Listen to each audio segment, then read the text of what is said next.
Naquele tempo, Jesus disse aos sacerdotes e anciãos do povo: que vos parece? Um homem tinha 2 filhos. Dirigindo-se ao primeiro, ele disse: Filho, vai trabalhar hoje na vinha? O filho respondeu: Não quero. Mas depois mudou de opinião e foi. O pai dirigiu-se ao outro filho e disse a mesma coisa. Este respondeu: Sim, senhor, eu vou. Mas não foi. Qual dos 2 fez a vontade do pai? Os sumos sacerdotes e anciãos do povo responderam: o primeiro. Então Jesus lhes disse: em verdade vos digo que os cobradores de impostos e as prostitutas vos precedem no reino de Deus.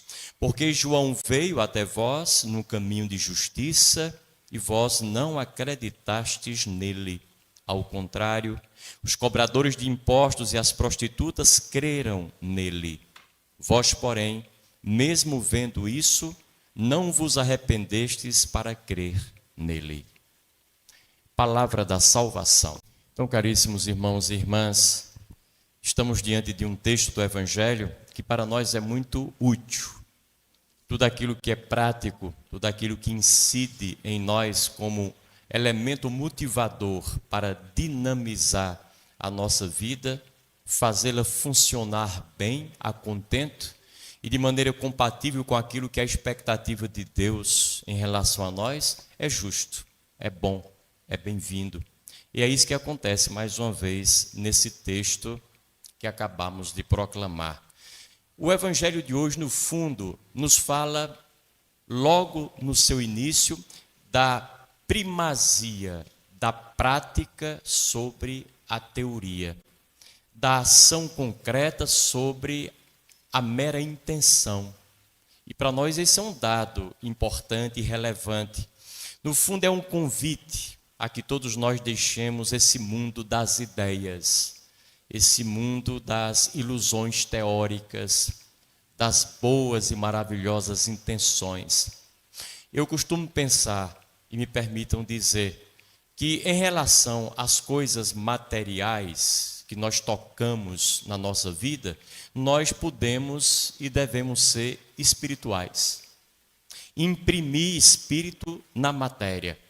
Agora, em relação a coisas espirituais, a nossa fé, a nossa religião, a nossa espiritualidade, não tem nada demais se a gente for um bocadinho materialista. Porque senão a gente fica voando por aí, corre naquele risco de uma espiritualidade desencarnada, alienada, alheada, distante da vida, pouco compatível e pouco penetrante às realidades com as quais nós convivemos no dia a dia. E é por isso que é importante concretizar, materializar as coisas da fé que nós trazemos conosco. Vejamos o texto. A parábola diz que um homem tinha 2 filhos, pediu ao primeiro para ir para a vinha trabalhar, e ele disse: eu não quero. A palavra foi essa: eu não quero. No nível do desejo, eu não tenho a menor vontade de ir trabalhar hoje nas terras do Senhor. Mas depois repensou e foi. A decisão dele foi contrária à expressão do seu desejo inicial. Ele vai para o outro e diz: e você? Eu queria que você trabalhasse na minha terra. Ah, eu vou, papai. Pode deixar, pode contar que chego já lá. Não pisou com os pés lá. Não foi. E Jesus Cristo faz a pergunta aos fariseus: qual dos 2 se justifica diante do Pai? Naturalmente, aquele que disse que não foi, não iria, mas foi. No fundo, é a atitude da gente quem diz sobre a gente. Em outras palavras, nós não somos as nossas boas intenções. Nós não somos os nossos pensamentos muito positivos e afirmativos. Nós não somos nossos sentimentos puros e nobres. Nós não somos as nossas palavras, nossos discursos recorrentes que pretendem ser muitas e muitas vezes convincentes. Nada, absolutamente nada disso nos define. Nós somos aquilo que nós fazemos. E eu diria, nós somos aquilo que fazemos na maior parte das vezes em nossa vida. Não somos atitudes isoladas, esporádicas, pontuais, que acontecem hoje, daqui a mais um ano. Não. Nós somos aquilo que no dia a dia a gente vai fazendo. Faz de manhã, faz à tarde, faz à noite. No outro dia faz de novo e repete mais vezes ainda. Isso vai configurando a pessoa que somos nós. Isso vai moldando, formatando aquilo que cada um é e vai se construindo ao longo da vida. Os evangelhos estão cheios dessas indicações práticas nessa direção. Por exemplo, vocês se lembram daquele momento que Cristo dizia: nem todo aquele que diz Senhor, Senhor, mas aquele que faz a vontade do meu Pai que está nos céus. Quem entra nos céus não é quem fala, é quem faz. É quem vive de maneira equivalente. Noutra ocasião ele dizia: não basta dizer nosso pai é Abraão, é preciso fazer as obras de Abraão. Palavra por palavra, todo mundo tem a sua. E não quer dizer nada. Naquele episódio curioso, onde ele está em meio a uma certa multidão, e chegam lá sua mãe e seus discípulos, primos, amigos, que eram chamados de irmãos, e alguém diz: tua mãe e teus irmãos estão aí, te querem falar. Qual a resposta pronta dele? Quem é minha mãe? Quem são meus irmãos? E aí ele arremata: minha mãe e meus irmãos são aqueles que ouvem e colocam em prática a vontade do meu Pai que está nos céus. A gente poderia passear por muitos textos advindos da boca do próprio Cristo, confirmando de forma peremptória e recorrente a necessidade da ação, da atitude, da prática, de arregaçar as mangas e se colocar no campo de luta. É isso que ele nos diz. Não é como aquele sujeito que às vezes nós fazemos assim. Aquele rapaz que estava com um peso excedente e o médico lhe recomendou se matricular e fazer academia. E ele fez lá a inscrição e depois de 3 meses estava com mais peso ainda, mais mórbido, mais cansado.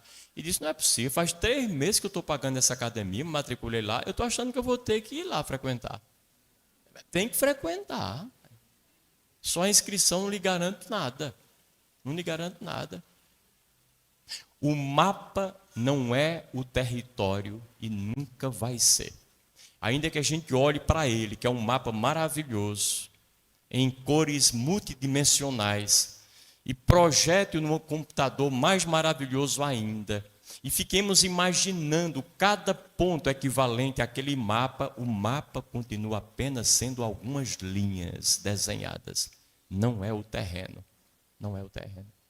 Quando o engenheiro faz a planta de uma construção do edifício e depois faz uma maquete e todo mundo vai olhar a maquete e diz: eita, que edifício maravilhoso. Ninguém se engane, ainda não é o edifício. É só um desenho, é uma planta que foi configurada ali. Às vezes a gente trabalha uma coisa como se ela fosse a outra, mas não é. A teoria nunca é prática se não se converter nela. Não substitui a prática em nenhum momento. Qual é a conclusão inicial que a gente tira daqui? Que precisamos urgentemente superar essa fase tentadora, sedutora das intenções, da vontade, dos desejos, dos muitos planos, das palavras, dos discursos e assim por diante. Precisamos agora sim começar a fazer, praticar, agir, colocar a mão na massa. Aliás, as palavras, muitas vezes, se nós não tivermos cuidado com elas, acabam funcionando como uma espécie de compensação para uma atitude prática que a gente não tomou. A palavra acaba sendo uma espécie de substitutivo de uma ação que a gente não tem coragem de fazer, não empreendeu, não começou, não se introduziu nela. Aí a gente vai falando, vai falando. Parece que quanto mais a gente fala, mais a gente se convence ilusoriamente de que já tá feito. A gente está falando, está sempre na cabeça, está sempre na memória e vai convencendo os outros de que a coisa está acontecendo. Mas nada está acontecendo ainda, a não ser palavras.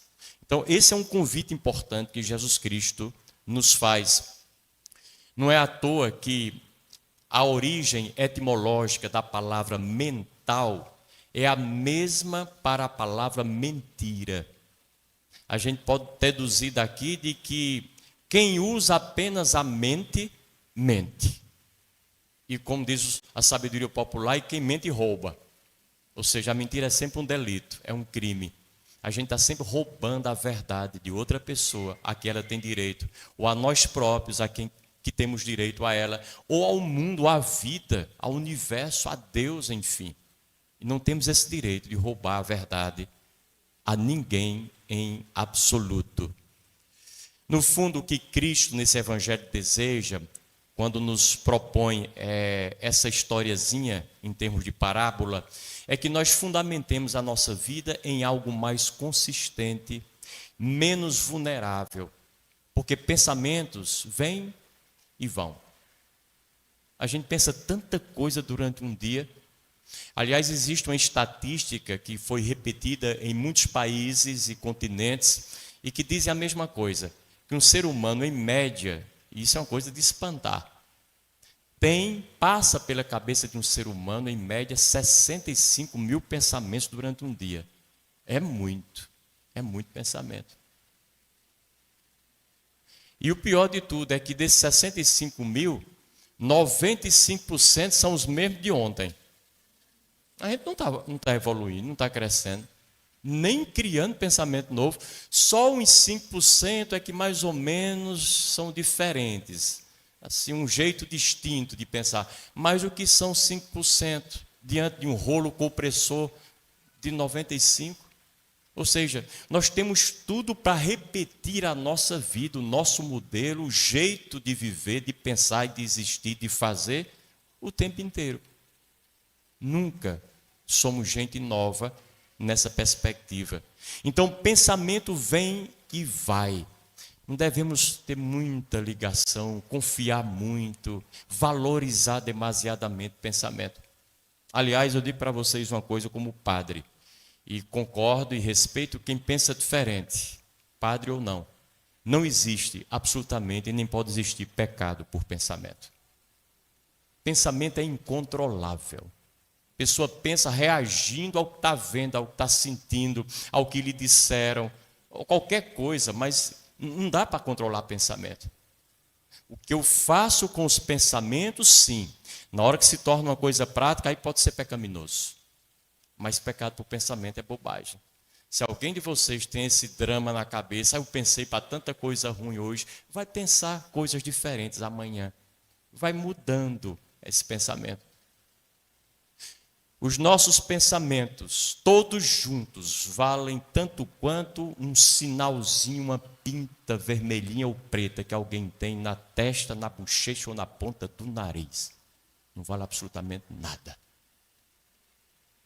O desdobramento prático e efetivo deles, o que nós fazemos com eles, a imaginação que vai dando asas a eles e vai efetivando, convertendo-os em atitudes e vida, a isso pode ser questionado.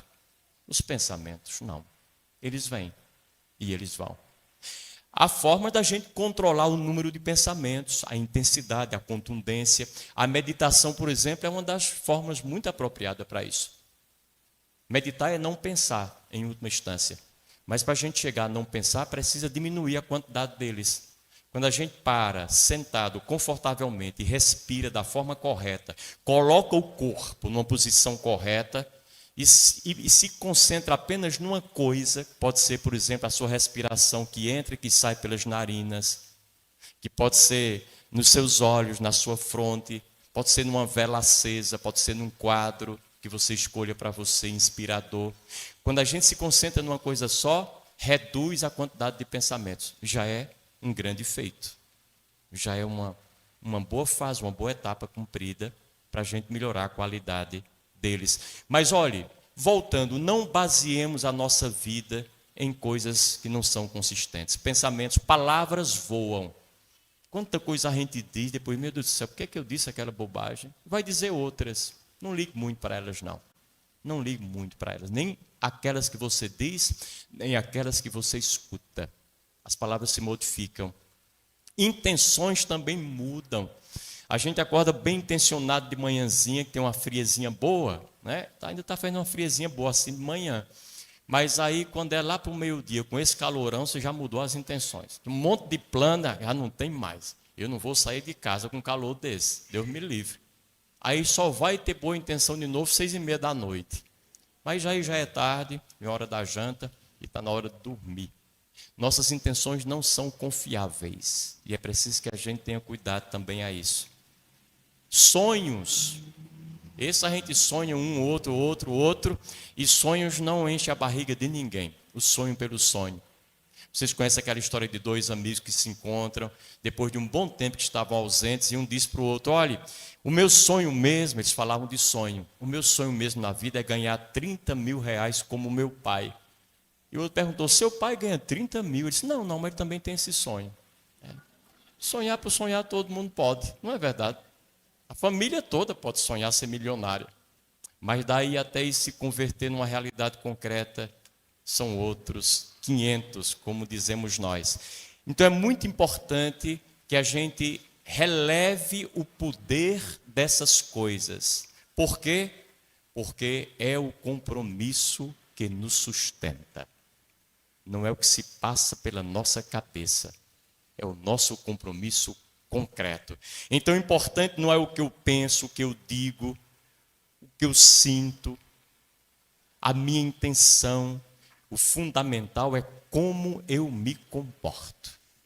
É para o meu comportamento que eu tenho que estar atento. Tenho que olhar. E é no meu comportamento que eu tenho de investir. Comportamento bom para gerar frutos bons. Comportamento mau nós já sabemos o que gera. E é preciso que a gente crie esse caminho no qual acredita. Mas atenção, a ação é fundamental, mas não basta agir por agir, fazer por fazer, realizar de qualquer jeito. Precisamos fazer as coisas certas e do jeito certo, porque aí os frutos também são compatíveis com aquilo que esperamos e merecemos. Às vezes nós fazemos as coisas de qualquer jeito, achando que mais tarde a gente ajeita e faz melhor. Geralmente a gente faz tudo assim meio displicentemente. Vai fazendo de qualquer jeito, a toque de caixa. Aí diz, não, mas quando aparecer uma coisa importante, aí eu vou dar atenção. Vou fazer bem direitinho, vou olhar, vou refletir, vou pensar, medir tudo. Quem foi que disse que você consegue? Você faz a vida inteira, todas as coisas, a toque de caixa. Quando aparecer uma coisa importante, você já fez a toque de caixa. Não tem mais o que refletir. Já aconteceu, automatizou, porque as águas correm para o mar. O caminho do jeito desajeitado e displicente de fazer tudo já foi criado, já está feito. E você vai por ele, porque não criou outro caminho, não construiu alternativa, não fez outra vereda mínima sequer, para que na hora H pudesse agir diferentemente. Ou seja, é um grande engano. Cada ação da nossa parte vai determinando aquilo que nós somos e vai influenciando a qualidade das nossas vidas. Por exemplo, como você faz qualquer coisa, é como você acaba fazendo tudo. Como você faz qualquer coisa, é como você acaba fazendo tudo. Não dá para pensar que será diferente de maneira alguma. Ou seja, tudo que fazemos afeta quem estamos nos tornando, nos transformando e determina a vida que nós viveremos o tempo inteiro. É claro que nós estamos nos tornando, aos poucos, uma coisa muito maior e mais importante lá na frente. Porém, aquilo que a gente vai fazendo no dia a dia vai determinando aquilo em que a gente vai se tornando. Um exemplo prático, o despertador. Você planeja, coloca o despertador para lhe despertar às 5h30 da manhã, porque precisa acordar às 5h30. Por isso você planejou e colocou lá. Aí ele toca às 5h30, porque foi você quem escolheu, não foi outra pessoa não, nem mesmo o despertador sozinho, porque ele não tem vontade própria, foi o dono dele. Aí quando ele toca, aí você vai, desliga e se vira para o outro lado, com raiva do despertador ainda mais. Foi você quem planejou. Como a gente se sabota com facilidade, isso é impressionante. Como se a culpa fosse de outro ou de outrem, de um sujeito indeterminado. Foi você quem se planejou. Agora imaginemos, nós, depois de tocar o despertador, nós apertamos lá no bilhotinho e o paramos. Continuamos dormindo, quando a gente precisava acordar naquela hora. Qual é o recado que você está dando a você mesmo, quando você toma uma atitude dessa todos os dias, que geralmente a gente faz a vida inteira? O recado é muito simples. Eu estou escolhendo fazer o mais fácil e o mais cômodo e não o mais certo. Só porque é mais difícil, só porque é mais exigente, só porque me incomoda mais. E é assim que eu vou escolher todas as coisas na vida, o mais fácil e o mais cômodo, o que me dá prazer, o que me dá uma certa alegria, o que não me tira do meu lugar, o que me deixa no bom e no melhor, na minha zona de conforto. Só que a vida não é isso. A vida, ela exige que a gente saia da cama, que a gente vá para o mundo, que a gente se atire e se aventure em muitas e muitas coisas, que a gente corra risco e ultrapasse perigos, e não que a gente fique num lugar seguro e cômodo, porque não existe um lugar mais seguro para um navio do que o porto. Mas o navio nenhum foi fabricado para ficar no porto. Ele foi feito para as águas do mar. E nós temos que escolher isso. Se nós queremos ficar onde não é o lugar apropriado para nenhum de nós. Precisamos viver. Então evitemos essas comodidades todas, porque elas não nos ajudam de maneira alguma. E um segundo detalhe que eu queria dizer, estendendo essa reflexão, é que o filho primeiro disse ao pai: eu não quero ir, mas depois mudou de opinião e foi. A palavra é muito bem aplicada, eu não quero. Não quero aqui tem a ver com vontade, com desejo, com gosto, com sentimento. E eu aproveito para dizer para vocês, nunca devemos seguir as nossas vontades. Devemos sempre seguir as nossas decisões.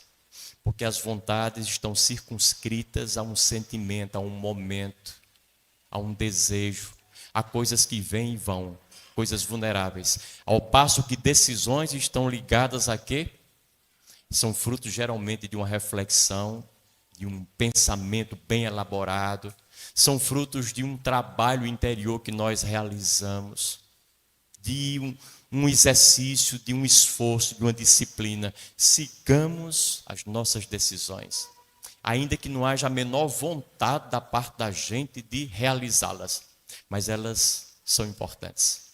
Isso me faz lembrar um professor que tive de psicologia no começo do século, Rabas Laurora, um hindu. Ele dizia uma coisa maravilhosa: faça na vida sempre o que você tem de fazer, ainda que não haja sentimento para isso. Comece a fazer o que tem de ser feito e o sentimento aparece. E se ele não aparecer, problema dele. Mas você fez o que tinha de ser feito. E não vai de forma alguma se arrepender disso no futuro.